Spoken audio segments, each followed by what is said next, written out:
दोस्तों, बांग्लादेश में रह रहे लगभग 5,000 हिंदुओं से भी ज्यादा बहन बेटियों का शरेआम बांग्लादेशियों ने बलात्कार करके मारा और उनके घरों में सामानों को जला दिया।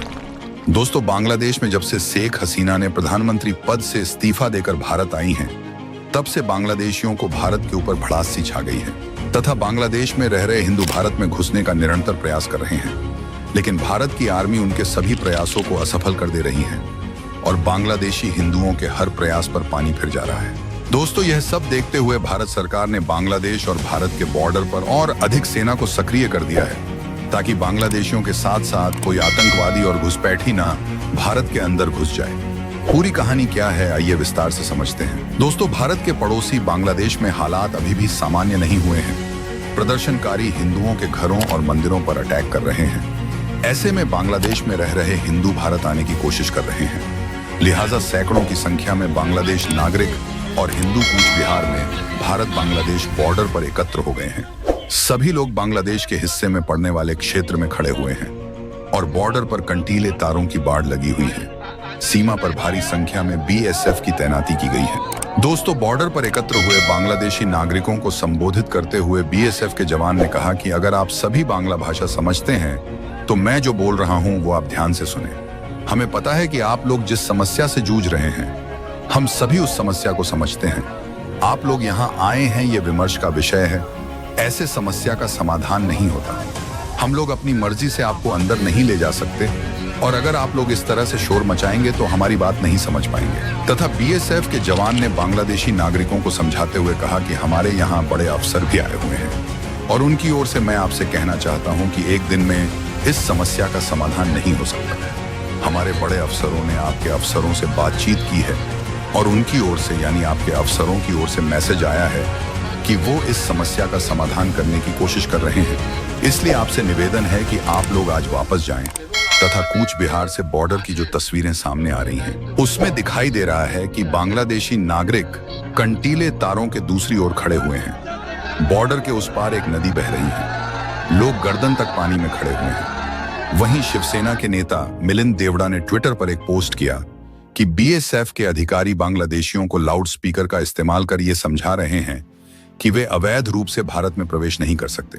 इसके साथ ही उन्होंने इसकी वजह भी बताई है। मिलिंद ने कहा कि ये वीडियो एक साथ दिल दहला देने वाला, प्रेरणादायक और आश्वस्त करने वाला है। उन्होंने कहा कि हताशा देखकर दिल दहल जाता है, अधिकारी का शांत स्वभाव देखकर प्रेरणा मिलती है और यह जानकर आश्वासन मिलता है कि सरकार भारत की सीमाओं की सुरक्षा के लिए प्रतिबद्ध है। दोस्तों, इसी बीच खबर निकल कर आई है कि घुसपैठ कर भारतीय सीमा में दाखिल होने वाले ऐसे बांग्लादेशियों की अब खैर नहीं जिन्होंने गैर कानूनी तरीके से भारतीय दस्तावेज हासिल कर लिया है। इन बांग्लादेशी घुसपैठियों में कई ऐसे भी हैं जो इन भारतीय दस्तावेजों के आधार पर पासपोर्ट हासिल कर विदेश चले गए हैं। भारत सरकार ने ऐसे बांग्लादेशी घुसपैठियों के खिलाफ व्यापक स्तर पर एक ऑपरेशन चलाया है जिसकी शुरुआत पश्चिम बंगाल से की गई है तथा एयरपोर्ट सुरक्षा से जुड़े वरिष्ठ अधिकारी के अनुसार बीते कुछ महीनों में कई एयरपोर्ट्स से कई ऐसे मामले सामने आए हैं जिनकी जांच में यह पता चला कि घुसपैठ कर भारत आए बांग्लादेशी नागरिकों ने पहले गैर कानूनी तरीके से आधार कार्ड, जन्म प्रमाण पत्र, वोटर आईडी सहित अन्य भारतीय दस्तावेज हासिल किए। बाद में इन दस्तावेजों की मदद से उन्होंने पासपोर्ट भी हासिल कर लिया। इसके बाद इन भारतीय पासपोर्ट का प्रयोग विदेश जाने के लिए किया गया और इन मामलों के सामने आने के बाद पासपोर्ट विभाग की तरफ से एक नया अभियान शुरू किया गया है जिसमें बीते कुछ सालों में इश्यू किए गए पासपोर्ट का दोबारा वेरिफिकेशन कराया जा रहा है। अभियान के तहत यह पता लगाया जा रहा है कि जिस पते पर पासपोर्ट जारी किया गया है, पासपोर्ट धारक उस पते पर रहता है या नहीं। इस दौरान कई पासपोर्ट धारकों के बारे में पता चला है कि जिनके पते फर्जी पाए गए हैं। अब इन पासपोर्ट को कैंसिल या सस्पेंड करने की प्रक्रिया शुरू कर दी गई है और एयरपोर्ट सुरक्षा से जुड़े वरिष्ठ अधिकारी ने बताया कि इस अभियान के सकारात्मक नतीजे दिखने लगे हैं तथा बीते दिनों इस अभियान की सफलता का एक उदाहरण दिल्ली के आईजीआई एयरपोर्ट से भी देखने को मिला है। दरअसल पासपोर्ट विभाग के वेरिफिकेशन में पता चला कि पासपोर्ट धारक अब्बू हसन शेख बताए गए पते पर नहीं रहता है, जिसके बाद अब्बू हसन शेख का पासपोर्ट रद्द कर दिया गया। वहीं इस पासपोर्ट पर माल्टा गए अब्बू हसन ने वीजा एक्सटेंशन के लिए आवेदन किया तो पासपोर्ट कैंसिलेशन के आधार पर उसकी एप्लीकेशन को रद्द कर दिया गया, जिसके चलते अब्बू हसन को भारत वापस आना पड़ा। वहीं आईजीआई एयरपोर्ट पहुंचते ही ब्यूरो ऑफ इमिग्रेशन के अधिकारियों ने अब्बू हसन को हिरासत में ले लिया।